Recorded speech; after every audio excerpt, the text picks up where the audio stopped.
Salut à tous, c'est Karim Debache et aujourd'hui on va s'intéresser à un film que j'aime bien.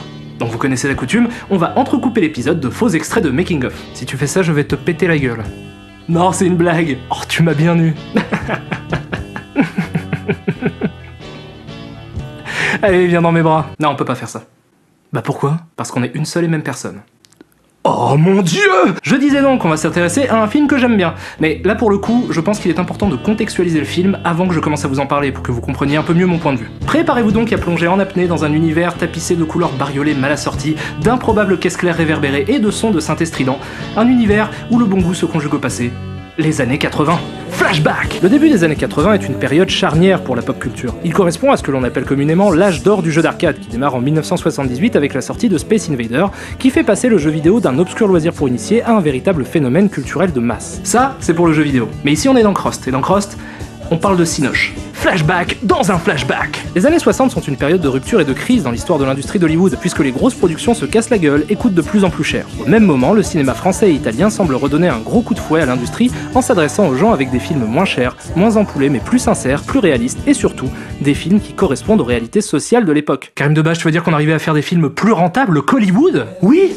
Et il ne s'est fallu que quelques années pour que les studios emboîtent le pas aux cinéastes indépendants et confient à tout un tas de jeunes réalisateurs des budgets corrects mais relativement faibles et surtout une complète liberté de création. C'est comme ça que des gens comme Arthur Penn, Schlesinger, Scorsese ou encore Coppola ont eu la chance de pouvoir s'exprimer puisque le public suivait et qu'ils faisaient gagner tout un paquet de fric au patron des studios. C'est ce qu'on appelle le nouvel Hollywood, et ça a duré presque 10 ans. 10 ans pendant lesquels des artistes talentueux ont pu confortablement faire des films personnels et sincères sans que personne n'ose leur dire quoi que ce soit. Le bon vieux temps. Sauf qu'à la fin des années 70, le nouvel Hollywood connaît ses premiers échecs commerciaux et de nouveaux cinéastes émergent. Ces cinéastes, vous les connaissez probablement puisqu'ils s'appellent George Lucas ou encore Steven Spielberg. C'est eux qui ont relancé un mode de production plus classique, tuant de la même manière tous les efforts qui ont été faits pour construire le nouvel Hollywood. Tu dis pas du mal de Steven. Je dis pas du mal de Steven Spielberg. Tu dis pas du mal de Steven. Ah mais ça va aussi, on peut... Donc les années 80 marquent un tournant fondamental dans l'histoire du cinéma américain, et le film dont nous allons parler aujourd'hui s'intègre parfaitement dans cette démarche filmique, à savoir faire un film pour le plus grand nombre. Et à cette époque-là, le plus grand nombre, il est aussi dans les salles d'arcade. Le film en question, c'est Starfighter. Ah bah c'est pas trop tôt. Alors ça va, t'as appris des trucs quand même. Franchement, non. Vraiment ?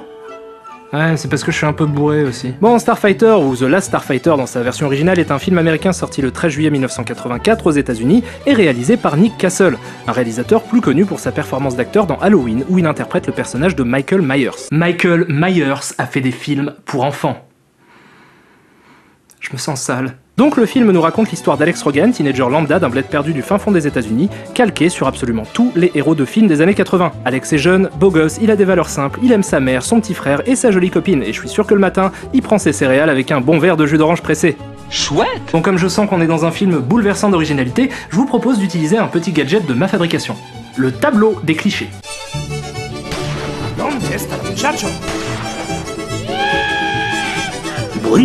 Sauf que tout n'est pas rose dans la vie d'Alex, puisqu'il vit dans un mobil-home, qu'il n'a pas beaucoup d'argent et qu'il rêve, comme à peu près tous les jeunes des années 80, de l'espace. D'ailleurs, il rêve de façon super chelou, dans ce qui semble être un putain d'épisode psychotique. Il a fait beau aujourd'hui. Oui. Et il fera encore très beau demain. Il va faire beau tout l'été. Ils le disent dans l'almanach du fermier. Oh, je suis complètement défoncé. Heureusement pour lui, il y a les jeux vidéo. Enfin, surtout un jeu vidéo, celui-là, Starfighter, une borne d'arcade fictive, évidemment créée pour le film, qui met en scène le pilote d'un vaisseau, dernier rempart de l'humanité contre un méchant envahisseur qui veut détruire le monde, blablabla, insérer des clichés aléatoires. Bref, un soir, Alex arrive à faire tomber le record de la borne. Billy Mitchell va te péter la gueule. Et toute la communauté, qui très franchement a l'air beaucoup trop sympa et enthousiaste pour ne pas être sous LSD, est surexcitée à cette idée. Venez, dépêchez-vous! Il va battre le record! Louis, viens vite! Le soir même, il commence à se passer des trucs étranges, la borne prend vie et se trémousse comme John Travolta. Et là, arrive une DeLorean flambant neuve. Parce que quitte à prendre une bagnole, autant choisir une qui a de la gueule. Au volant de cette DeLorean se trouve Obi-Wan. Dumbledore. Donc Gandalf.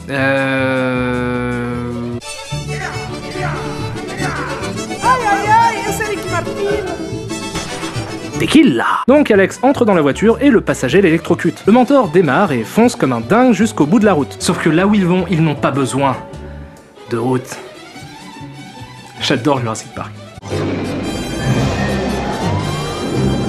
Bon, donc la voiture s'envole et Centauri, le mentor, enlève son visage. Ok, donc la voiture volante ça va, le coup de taser d'accord, mais là c'était juste la goutte d'eau. On comprend ensuite que le jeu vidéo auquel jouait Alex au début du film n'est pas qu'un simple jeu vidéo. C'est un programme d'entraînement envoyé par des extraterrestres pour repérer qui était suffisamment talentueux pour sauver la galaxie d'une attaque de méchants. Centauri le conduit donc à la salle de conférence où Alex peut rencontrer ses futurs collègues pilotes. Oh, Amiral Akbar, comment ça va? Vous avez eu des réductions de budget? La présentation est interrompue par le grand méchant du film qui annonce qu'il a repéré une taupe dans son organisation et qui décide de le tuer face caméra.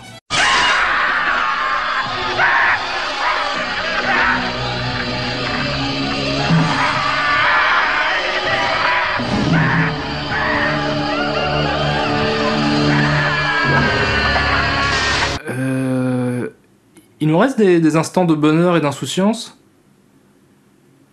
Je vais vous filer le numéro d'un psy pour vos gosses. Bon, tout ça, ça fait quand même un peu peur à notre ami Alex qui décide de refuser de sauver le monde. Il rentre chez lui et pendant ce temps, les méchants font péter la base des gentils, tuant sur le coup tous les pilotes présents, dans une magnifique explosion en gif animé.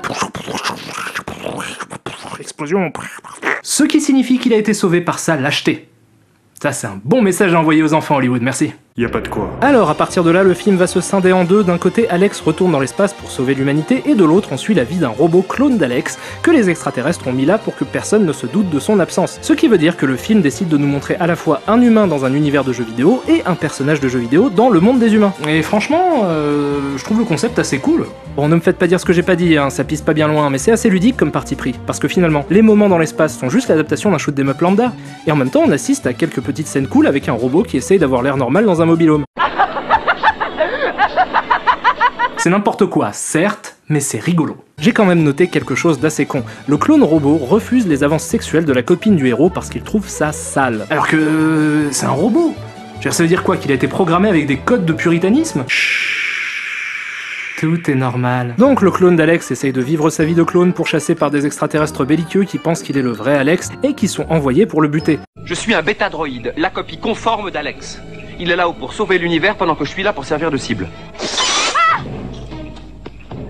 Tu vois? Le reste du film est assez évident si vous avez vu Star Wars. Le mentor se fait buter par les méchants, Alex va dans l'espace avec son sidekick rigolo. Eh, y a un sidekick rigolo! Aïe aïe aïe, podemos grande taquito. Los tacos! Je disais, Alex va dans l'espace pour défoncer du vilain, il y arrive en utilisant une smart bomb et devient le plus grand héros de la galaxie. Il apprend qu'en fait le mentor il est pas mort et... Ah mais attends quoi, il est encore vivant? Centauri! Je croyais que vous étiez mort. Moi, mourir et manquer une telle aventure? Oh non! Et on l'a vu mourir il y a 2 minutes, c'est n'importe quoi, J'ai plus ou moins dormi pendant que mon corps se réparait lui-même. Je veux dire, c'est Bah, je vais pas tomber de c'est tête pas dans ce normal, détail. vous pouvez pas juste ressusciter les personnages. Que tu es sur Vous m'écoutez Relos. pas, vous m'écoutez pas du tout, vous m'écoutez Cesse pas de du tout. penser en humain. Vous m'écoutez Ça, pas c'est du tout, la leçon continuez à numéro jouer le un. film. Maintenant, la Stop, leçon numéro je suis un deux. spectateur payant, regardez-moi. Vous pouvez pas juste faire mourir les gens comme ça et les ressusciter après. Mais si, on peut. Tout est normal. Bref, le méchant arrive à s'enfuir et Alex revient sur Terre pour chercher sa nana et repart avec dans l'espace. Et tout le monde a l'air de trouver ça normal. C'est quoi ce bordel? Qu'est-ce que c'est que ces personnages? Ils ont pas de caractère, pas de personnalité? On dirait qu'ils sont juste là pour applaudir le héros. Ça veut dire quoi ça? Et même j'ai l'impression que tous les personnages du film sont juste des silhouettes inhabitées. C'est n'importe quoi. Mais j'aime bien ce film quand même.